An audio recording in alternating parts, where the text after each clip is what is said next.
Sup, nerds? It's spooky season. I'm terrifyingly James. I'm Jimmy, and by the time this airs, it won't be spooky season. Thanks for bringing that up. But that's why we have the Time Warp! Today, we're talking about Rocky Horror Picture Show. Rocky Horror Picture Show, or Rocky Horror Show, is one of my favorite musicals. I've seen it 3 times. I absolutely love this. And there are people that aren't aware. There is a live stage musical production of this. Because every time I say it, they're like, oh, I like the movie too. I'm like, that's not what I'm talking about. I'm talking about live actors on stage singing this stuff. And it's fabulous. I absolutely love it. Fun fact, before this kid came around, Allison and I went to a live version, and I dressed up as a sexy chick, and so did she. It was very awesome. I thought you were Frankenfurter. No. Oh. My heels hurt for like a month afterwards wearing high heels. I have no idea how women do that. You don't need to. It's ridiculous. Wow, that hurt. Anywho, the movie. First time James has seen it, and he really wanted to see it mainly because of Meatloaf a Day. So, before I had ever seen this movie, I knew that Meatloaf was in it and Tim Curry was in it, and they are both my favorites for different reasons. Tim Curry's just an incredible actor who's incredibly funny, and Meatloaf is Meatloaf, need I say more. I was super excited to watch it because both of them are in it, and my context for the show was basically I knew bits and pieces of the first half, and anything after that was just, oh. And that's a commentary on me because I love the first half of this movie. I think it's the songs are genius, hilarious. And then as we get on, I get bored, and that's what I do. Which is funny because as someone who has no idea what happens in the second half, I was enthralled because it's like, whoa, this is stuff I didn't even know was remotely close to what was happening. Now, I think the whole show is brilliant. It is so much fun beginning to end. You have the opening with the wedding, and then Damn It, Janet, which is such a dumb fun song. Like, it's just silly, and it's fun. And then the biker gang that's just randomly in the rain, and then you get to Frankenstein's place, and they're, like, singing a ballad. Frankenfurter. No, the song is called Frankenstein's Place. But they're going to Frankenfurter's place. Yeah, but it's Frankenstein's Place, the song. Anyways, then they go into the domicile. Riff Raff lets them in, which... Castle. Magenta.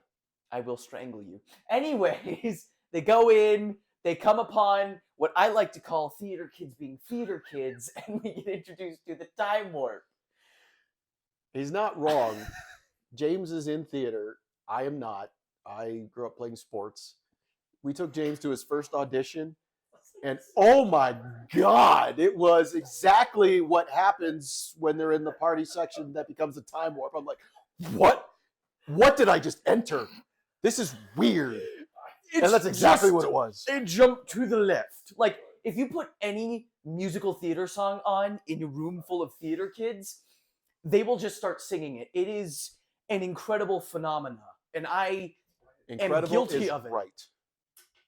Watch yourself. Anyways, so then, in probably what we agree to be one of the best character introductions ever, Frankenfurter shows up, and it's Sweet Transvestite, which is when just... he's coming down the elevator, and his heel is just hitting the back, and Brad and Janet, Susan Sarandon, is looking up, is like, oh my God, and he turns around, wow, and you just get this huge reveal of a transvestite. What? Oh my God, it's awesome. It's like Tim Curry just rocks it. I don't know how anybody else can even remotely come close to that kind of performance, but it is just, he blows it out of the park incredibly. And then they go up to the lab, and probably the part I laughed the hardest at when they're like unwrapping Rocky Horror and bringing him life, and they're unwrapping him, he's just like got a golden thong and like golden slippers. It's like, what is the point of that? And then they sing my personal favorite song, Sword of Damocles, which is just, I don't know, it's fun. I like that it's like, my life is misery. It's like, whoa, we're just really getting heavy-handed there. And then Meatloaf shows up, and that's the best part of the movie, hands down, Fight Me. And he shows up for like, what, 2 minutes and steals the show? Eddie has a very graphic ending. Very graphic. it was an ending. And then it's like, this is where it really goes off the rails. Because, like, I will say, everybody can probably clearly remember up to Hot Patootie. And then after that, you have, like, what is going on? So then you have Eddie dies. Oh, God, I'm already forgetting. Well, one of the saddest things to me in the whole movie is when they do the scene with the pool, and then they get out, and Tim Curry is like, oh, you know, he's like, we're going home.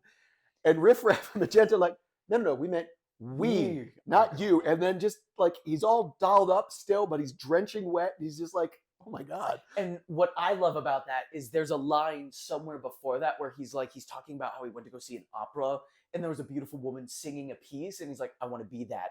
And then he becomes the woman singing that piece. And it's like this cyclical poetry. And it's like, oh.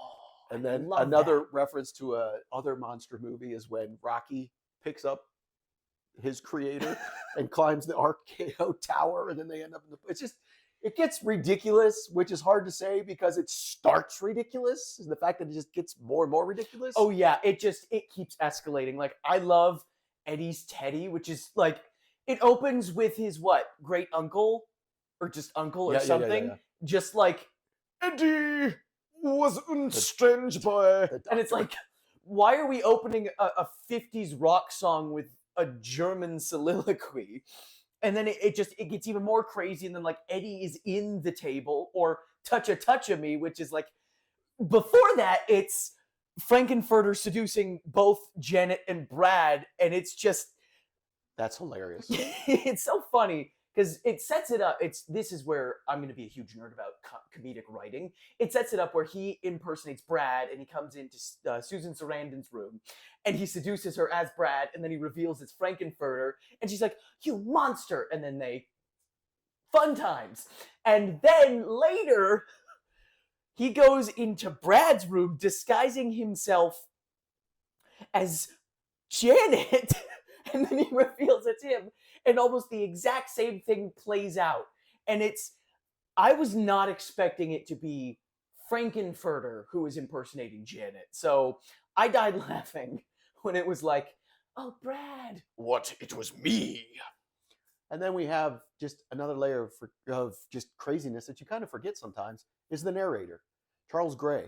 And I love when he's just reading dead serious, and then it's a jump to the left. And it's very proper and prim, with the background of these people who are just dancing crazy. And then you get to later in the song where he's actually doing the dance. And he's like, now put your hands on your hips. It is a fun show. And the best way I can describe it is, what if two boring white people met theater kids? I don't understand, but yes. Don't worry Rocky Horror about it.